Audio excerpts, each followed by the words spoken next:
Hierdie is 'n ma en 'n mikrofoon. Welkom by hierdie episode.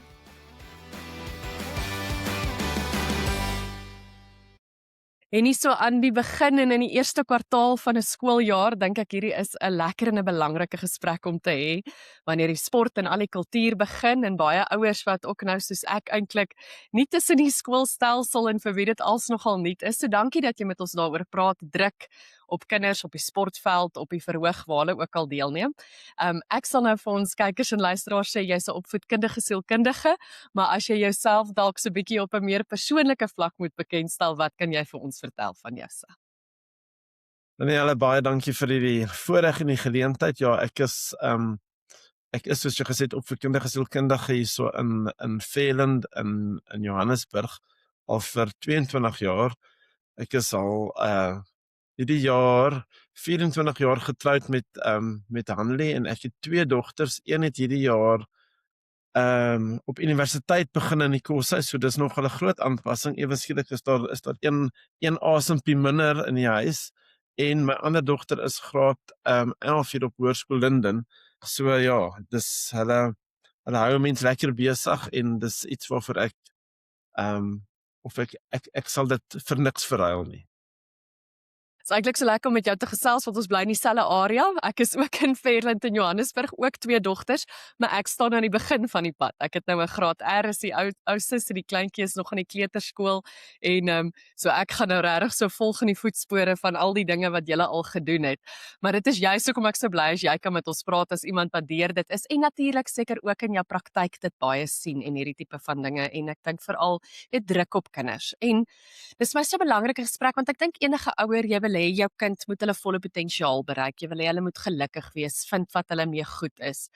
Maar mense sien so baie keer, ek het ook lank as joernalis gewerk, daai aaklige stories van ouers wat op sportvelde hardloop of wat kinders te veel druk en die stres en die ineenstortings en selfs soms tragiese gevolge kinders wat in die ergste gevalle selfs hulle eie lewe neem. So ek weet hierdie is regtig 'n belangrike gesprek en een waar ons kan leer en waar ons tog die beste vir ons kinders wil hê.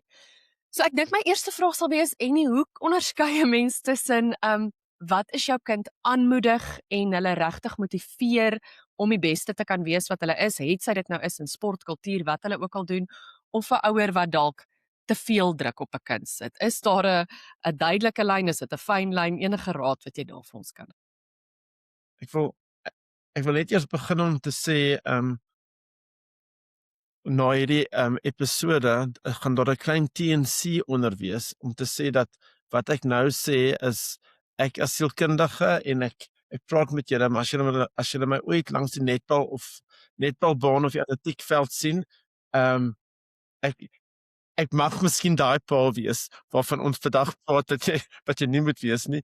Nee, maar ek dink die groot ding is 'n mens as ouer wil graag hê jou kind moet hulle volle potensiaal bereik. Jy wat nou 'n graad R het, 'n mens weet nie op hierdie ouderdom waarmee hulle goed gaan wees, wat hulle talente is nie. So ek dink as ouer moet 'n mens vir jou kind die geleenthede skep om deel te neem aan verskeie goed, om te kyk wat se kultuuraktiwiteite hou hulle van. Is dit koorsing, is dit debat, is dit redenaars, is dit netbal of rugby of cricket op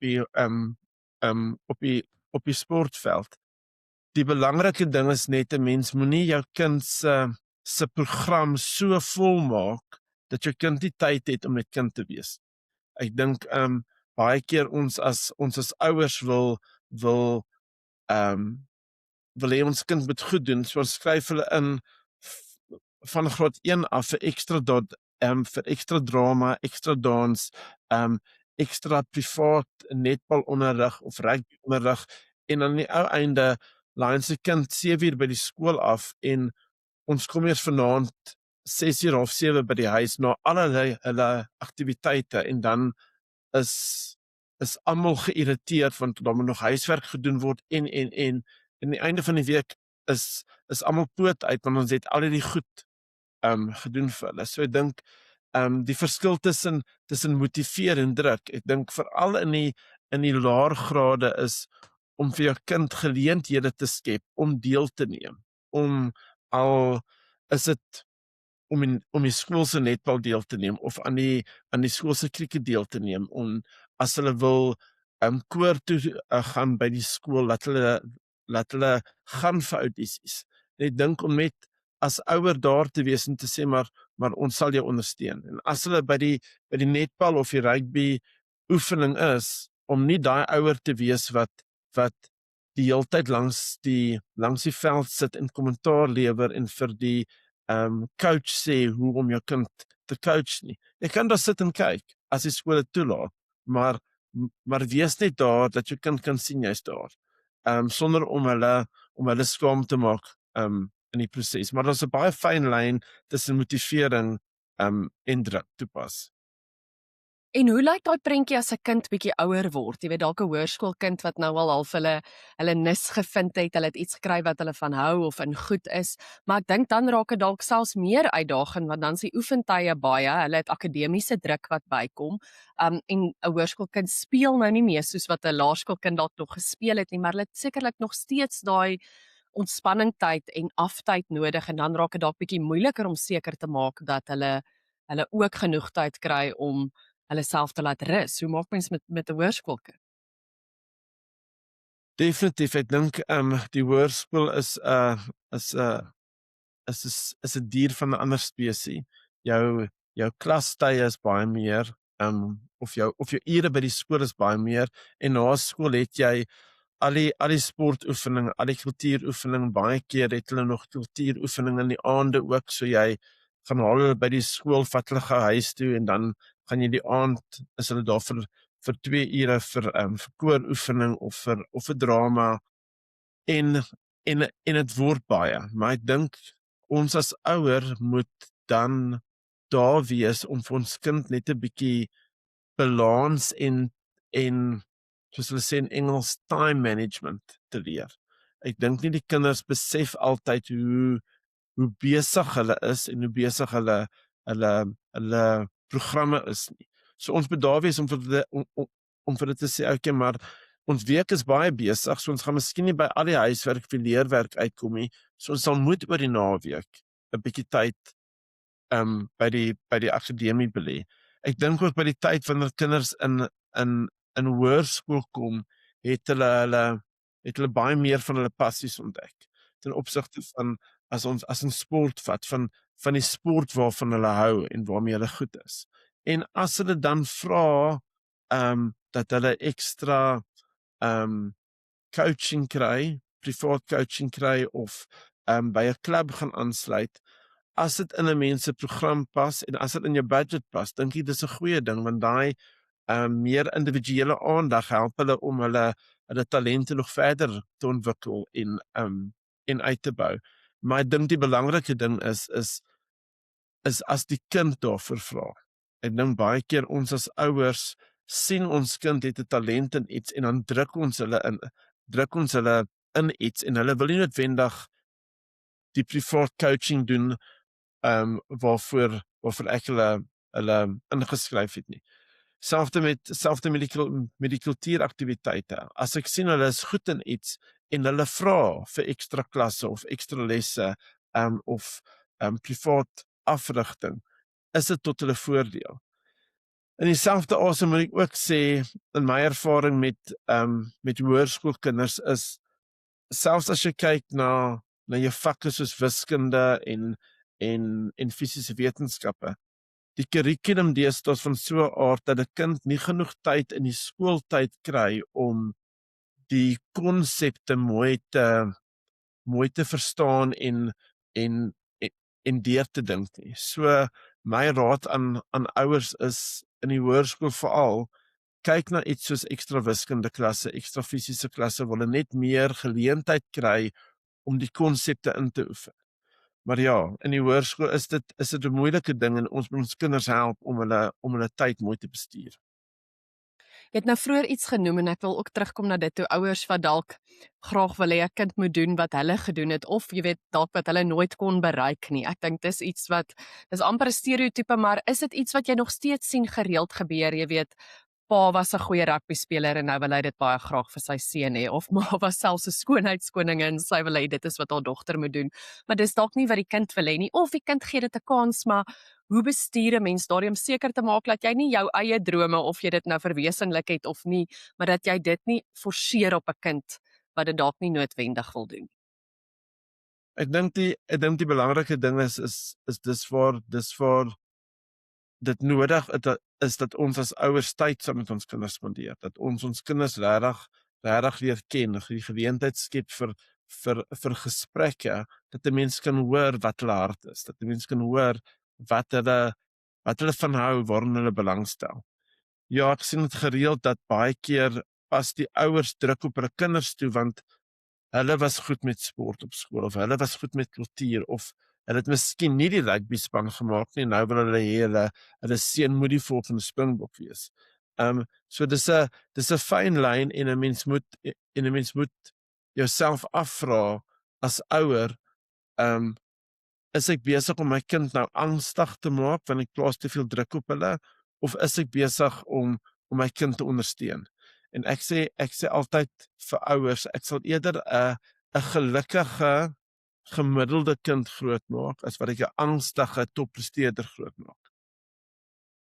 Ek dink dis baie goeie raad, veral as mens dink dis tog eintlik so 'n klein persentasie kinders wat werklik daai passie of buitemuurse aktiwiteit van hulle van skool, weet dit nog na skool, veral as 'n voltydse werk min gaan 'n Springbokspeler word of werklik 'n konsertpianis. Dit gaan eintlik net vaardighede wees wat jy aanleer en ek dink as mens so daaraan dink is natuurlik wonderlik as jou kind dalk eendag 'n wêreldkampioen kan word en iets, maar dit is nie eintlik noodwendig wat gaan gebeur nie.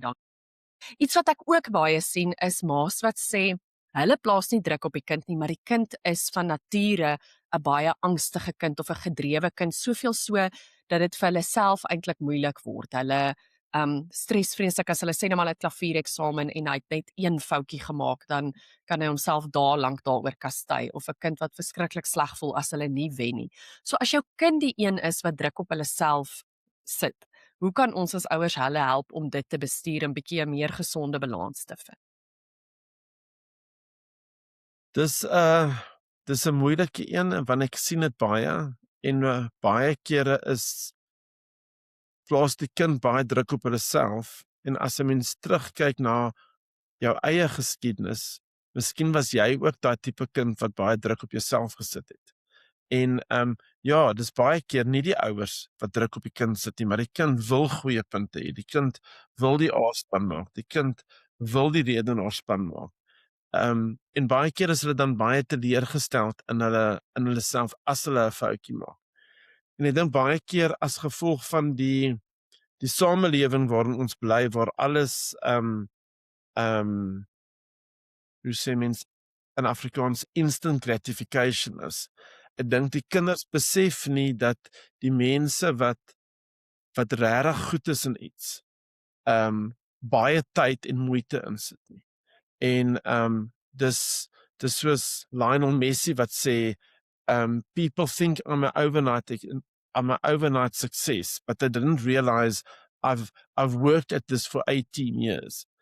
En daai ding van 'n kind en baie keer sê ek vir ouers as jou kind baie druk op hulle self plaas, is net om 'n bietjie saam met hulle te sit en te chat en 'n bietjie navorsing te doen oor wie is hulle helde? Is dit die Lionel Messi? Is dit die Eben Etzebeth? Is dit die akteur, die aktrise? En om te besef dat mense 'n bietjie navorsing oor hulle lewe doen, dat hulle kan sien maar hierdie mense het ook foute gemaak. Meeste van die rugby spelers wat 'n loopbaan na skool maak, het ek dink die statistiek is 75 of 80% van hulle het nie eers eerste span rugby op skool gespeel nie. So as 'n mens daai dinge bietjie met jou kind deurdraf, dan besef hulle okay, maar almal maak foute en is juis deur foute te maak wat 'n mens leer. So die dag as die punt terugkom en dit is nie wat die kind wou gehad het nie, of die dag as hulle in die wedstryd 'n fout maak, is om te sê maar dis okay, ons leer daai. Ek dink baie keer ons as ouers besef nie ons plaas druk op hulle nie, want hulle het nou hulle rugby wedstryd gehad of hulle netbal wedstryd en ons klim in die kar en sê vir hulle, "Sjoe, dit was 'n goeie wedstryd." Maar het jy besef jy het dit en dit gedoen? Hoekom het jy die bal so gegooi? Hoekom het jy en dit kom van 'n goeie plek af. Ons intensie is goed, maar die kind ervaar dit as pappa het my nou gesien op die baan 'n fout maak en ek moenie foute maak nie. So mens moet net mooi dink oor hoe 'n mens motiveer en ervaar 'n kind dit miskien as druk. Al kom dit van 'n goeie plek uit, kan 'n kind dit as druk ervaar. En hoe kommunikeer ons oor dinge soos wen of eerste kom, die beste wees? Want sekerlik tog as jy in daai wedstryd ingaan, die doel is om te wen, dit is wat 'n mens wil bereik. Maar dis ook 'n fyn balans om te sê dat dit is die mikpunt, dis waarvoor ons gaan. Jy probeer eerste kom of so goed doen as wat jy kan. En soms gebeur dit nie. Jy wil tog ook nie maak asof wen nie belangrik is nie, maar jy wil ook wys dat dit nie alles is nie. Ek dink daai lyn is ook partykeer 'n moeilike een. So hoe leer ons kinders wat is werklik die doel van die deelname aan die sport of die kultuuraktiwiteit of wat hulle ook al doen? En is dit oukei om ook vir hulle aan te moedig om te wil wen? Ek dink ons as ouers moet se houding en die woorde wat ons kommunikeer aan ons kind moet wees, gaan geniet dit net. Gaan op die veld, draf op die veld, draf op die baan, gaan op die verhoog en geniet dit. Want as jy dit geniet, is jou kanse om goed te doen soveel beter. En as ek as ouer opgewonde is oor die wedstryd, as ek opgewonde is oor hulle opvoeding voor die tyd, gaan my kind dit nie as druk ervaar dat pappa sê jy moet dit doen en jy moet die bal vang en jy moet so en so nie, maar ek is opgewonde saam met hulle en ewe skielik besef hulle maar hulle kan speel vir lekkerte. En ek glo definitief sport en kultuur is baie belangrik, selfs al van graad 1 graad 2 vlak af. Maar dit gaan nie so oor deelname om skills te ontwikkel, om te leer sekere vaardighede te leer. En net vir hulle te sê maar ons almal maak foute in die lewe en wen is lekker. Wen is baie lekker, maar wen is nie alles nie. En om self stories te vertel van toe ek op skool was en ek het 'n hokkiewedstryd gespeel en ek het soveel foute gemaak en ek was teleurgesteld in myself, maar ek het daardeur gegroei. En omdat ek lief was vir die sport hokkie, het ek deur dit gedruk en deur dit gegaan. So net om daai ding te kommunikeer dat deelname en lekkerte eintlik die belangrike ding is. Ek dink dit is so belangrik dat jy dit sê want dit is eintlik iets wat mense partykeer te laat as volwassene besef. Ek weet, ek self byvoorbeeld, ek het bietjie atletiek op skool gedoen, nooit 'n toppresteerder nie, maar daai spanning van die kompetisie en jy wat teen mense hardloop en so was vir my nogal erg en toe ek nou as volwassene in my 30's weer begin draf, toe is dit eintlik vir my so lekker om dit te kan doen net as 'n drafgroep. Jy gaan doen sê net maar 'n 10 km of 'n 21 net vir jouself. Jy kyk of jy jou eie tye kan verbeter en ek het vriendinne wat jare weer ballet begin doen het byvoorbeeld of begin aksie netbal speel het net omdat hulle dit nou regtig net vir die lekker doen en dan put 'n mens soveel vreugde daaruit. Of selfs jy weet begin klavier speel het, al daai dinge. So daar steek soveel waarheid daarin. Wens net partykeer jy kan dit vroeër besef, maar dis ook iets wat ek eintlik regtig nou vroeër by my kinders sal wil tuisbring. Dankie.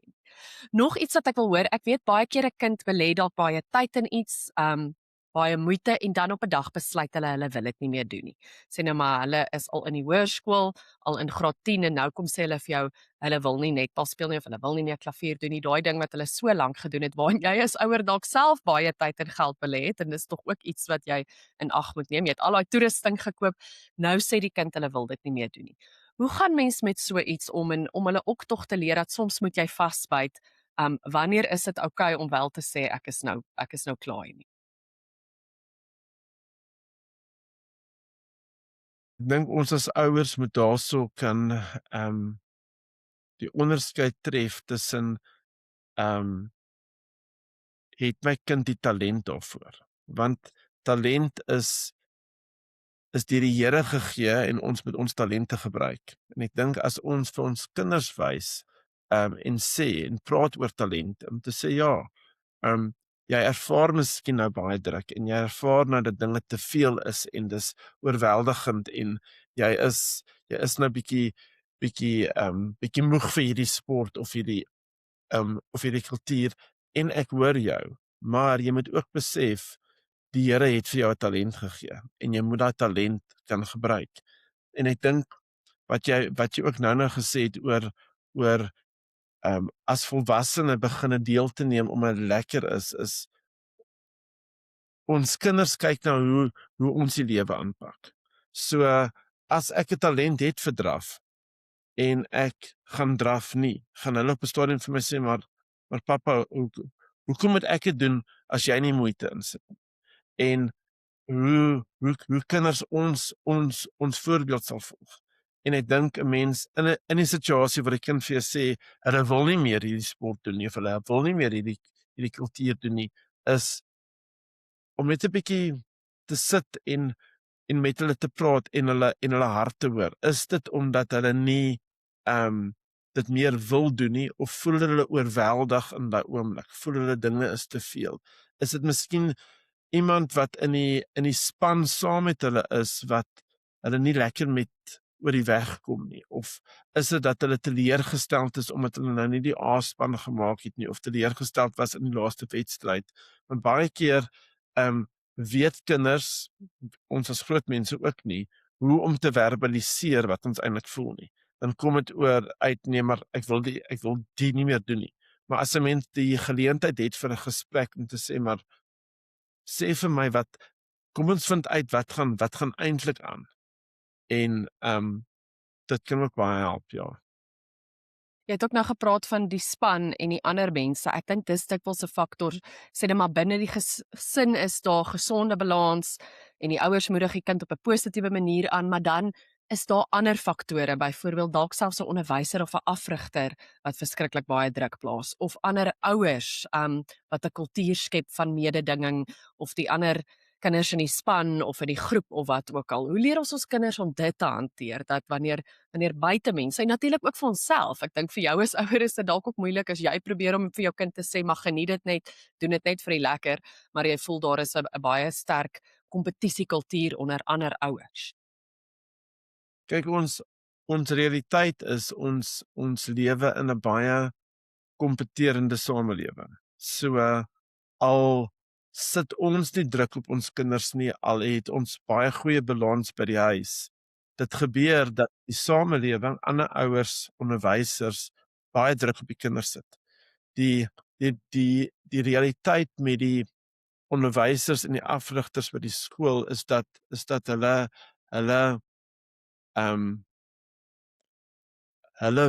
hulle prestasie in hulle span se of in hulle sportspan word gekoppel daaraan of hulle 'n goeie onderwyser is of hulle 'n goeie afrigter is. So hulle plaas baie keer druk.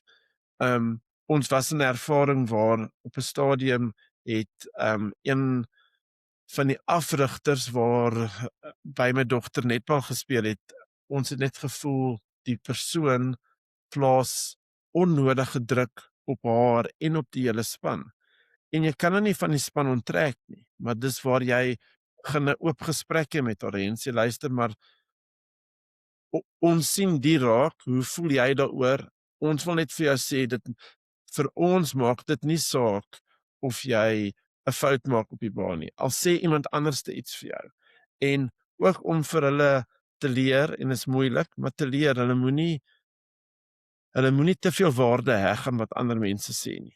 Hulle moenie te veel waarde heg aan wat ander ouers langs die baan sê nie, want ouers ons raak kompeterend, ons raak opgevang in die wedstryd en dan vang die persoon miskien nie die bal nie of skop die bal miskien nie raak nie en dan sug ons of ons sê ag nee man, skop die bal en dit gebeur ongelukkig. Dit moenie gebeur nie, maar dit gebeur. Maar dat ons net vir ons kinders sê maar jy moenie jouself te veel steur aan wat ander mense sê nie. Wat belangrik is, voel jy het jou beste gegee en gedoen wat jy moes gedoen het op die baan, dan is dit goed genoeg. En wat is van die gevolge wat 'n mens lanktermyn kan sien as hierdie goed nie reg bestuur word nie? As daar net te veel druk op 'n kind is, ouers plaas te veel druk op hulle of die span of die afrigter, hoe dit ook al sy, wat kan van die gevolge wees as hulle hoërskool toe gaan, as hulle selfs uit die skool uitgaan en hierdie is nie mooi bestuur? Danielle, ek het dit al baie keer gesien, ons in die laaste 5 jaar, 8 jaar, het die angsvlakke van die samelewing baie gestyg en die angsvlakke in kinders het baie gestyg. En dit is as gevolg daarvan dat hulle baie druk ervaar. So mens kyk langtermyn na kinders wat angstig is, kinders wat nie goed genoeg voel oor hulle self nie, kinders wat voel hulle selfwaarde word daaraan gekoppel aan 'n prestasie of aan 'n wen of aan 'n punt. En Mm. ek sien baie keer wanneer ek met volwassenes werk, is dat hulle baie hard op hulle self is en hulle selfbeeld is nie waar dit kan wees nie. As 'n mens dit begin 'n bietjie praat daaroor, besef jy dit kom eintlik van hulle kinderdae af, van iets wat 'n ouer of 'n onderwyser gesê het. En weer eens baie keer, ek as ouer sê iets wat uit 'n my intensie is goed, maar die kind hoor dit op 'n ander manier. Die voorbeeld wat ek altyd gebruik is, toe ek op laerskool was en ek kom met 'n toetspunt by die huis en ek het 20 uit 25 gekry, was my pa se eerste woorde maar waar is die ander 5 punte? As kind het ek ervaar ek's nie goed genoeg nie behalwe as ek 100% kry. My pa se intensie was suiwer om vir my te motiveer om te sê maar waar het jy die fout gemaak? Kom ons kyk, kom ons help, maar as kind hoor ek dit anderste. En ek dink as ouer moet ek oppas vir wat ek sê en hoe ek dinge sê. Weer eens na 'n wedstryd, na opvoering. As jy nou praat oor die wedstryd, praat oor die opvoering, is dit 'n ding van ja, dit was my lekker om te sien hoe jy dit gedoen het. Dit was my lekker om te sien dat jy dat gedoen het. Ek is trots op jou versus jy weet daar het jy 'n voetfout gemaak of daarso was jy eintlik voor die bal of daar sit jy jou lyne vergeet. Dit kom miskien uit 'n goeie plek uit, maar die kind mag dit ervaar as hulle is nie goed genoeg nie. En weer eens jy moet jou kind ken. Ek kry baie sensitiewe kinders wat baie sensitief is vir wat ek as ouer sê, wat se kommentaar ek lewer, en dan kry jy ander kinders wat dit lyk asof hulle nie veel bekommerd is oor wat mense sê nie, maar binnekant maak dit nog steeds seer. So mense moet net jou kind ken en hulle probeer beskerm so ver as moontlik teen wat ander mense sê, wat afrigters sê. Ja. En ek sluit aan by jou kind ken ook. Ek neem aan daar's ook baie keer gevalle waar 'n kind regtig in iets belangstel wat die ouer nooit in belang gestel het nie of nie veel van weet nie. Pa was dalk 'n cricketspeler en nou wil sy seun skateboard ry of iets van die aard. Raad vir ouers in so 'n situasie. Jou kind kom hier met 'n heel ander stokperdjie of belangstelling. Hulle wil nie iets weet van wat jy nou gedink het of gehoop het hulle wil doen nie en hulle wil iets heeltemal anders doen. Hoe maak 'n mens dit? Ek dink die belangrike ding daar is jou verhouding met jou kind. Om te sê as hulle kom met iets wat heeltemal uit jou verwysingsraamwerk uit is, om te sê maar kom ons praat 'n bietjie oor. Kom ons sien of jy goed is daarin. Die ander realiteit is en veral in laerskool word kinders so opgesweep deur wat hulle maats doen. Dan Absoluut. vir hierdie maand wil hulle skaak speel, dan volgende maand wil hulle skateboard ry, dan wil hulle ballet doen, dan wil hulle en jy kan nie asseblief moenie vir hulle vir lesse inskryf vir elke ding nie. Ons reël in ons huis is as jy met iets beginne, moet jy dit klaarmaak. So as jy begin van die jaar besluit jy wil gaan vir koor-audisies, dan sê ons vir my dogter, as jy gaan, moet jy onthou, koor is die hele jaar. So jy kan nie vir my Junie maand sê dit word te veel nie. Jy moet deur dit druk. as jy besluit jy wil die revue by die skool doen, dis ook 'n baie lang tyd. Deesdae die realiteit met sport, met rugby, netbal, cricket, dis nie meer seisoonaal soos toe ons op skool was nie. Dis eintlik die hele jaar lank. En as jy met iets begin, nou moet jy deurdruk daarmee. Ja, daar is uiterste gevalle waar in die middel van die seisoen is dit nie meer goed vir die kind nie, dan kan 'n mens daarna kyk, maar meeste van die tyd om te sê, begin met iets en maak dit klaar. So as 'n kind kom en sê maar hulle wil nie meer rugby speel nie want al hulle maats speel nou airsoft, om te sê ek hoor jou, maar onthou ons het gesê jy maak die rugby seisoen klaar. Ons kan kyk na airsoft as dit in ons program inpas. As dit nie in ons program inpas nie, kan ons volgende jaar miskien airsoft doen. Maar net om daai ding te hê van as jy iets beginne, moet jy dit klaarmaak. Dankie en 'n baie waardevolle raad. Is daar nog, so ons nader die einde van ons gesprek, is daar nog enige waardevolle lesse wat jy geleer het of raad wat jy met ouers wil deel, wat jy nou met jou kinders se skoolloopbaan geleer het? Ek het 2 dogters, so hulle love netbal. Uit die aard van die saak uit het ek bitter min van netbal geweet. Ek weet nou 'n bietjie meer van netbal, maar ek kan myself nog steeds nie as 'n kenner uitgee nie. Maar ek dink die tye wat hulle in die kar klim en hulle sê vir my pappa, dankie dat jy daar was. Al weet ek nie wat eintlik op die veld aangaan nie, al weet ek nie van die voetfoute of die reëls of whatever nie. Hulle sien my daar langs die baan. Hulle hoor ek skree vir hulle en daai ding is baie meer waardevol as wat jy jou kind druk om die beste te wees. Net om daar te wees. Kinders presteer beter as hulle weet hulle ouers is daar. Ek weet in ons samelewing is dit moeilik. Ons ervaar baie druk. Ons het nie altyd baie tyd nie, maar ek dink jy moet vir jouself kan sê by watter wedstryde kan ek wees. Ek hoef nie die oefening by te woon nie, maar by watter wedstryde kan ek daar wees om net vir hulle te wys ek is daar en ek ondersteun hulle en ek is lief vir hulle. En as 'n mens nie daar kan wees nie, ek weet dis ook 'n persoonlike stryd vir baie ouers, iemand wat moet werk, hulle wil baie graag. Is daar maniere hoe jy ook vir jou kinders kan wys as jy nie altyd fisies daar kan wees langs die baan nie, dat jy hulle steeds ondersteun?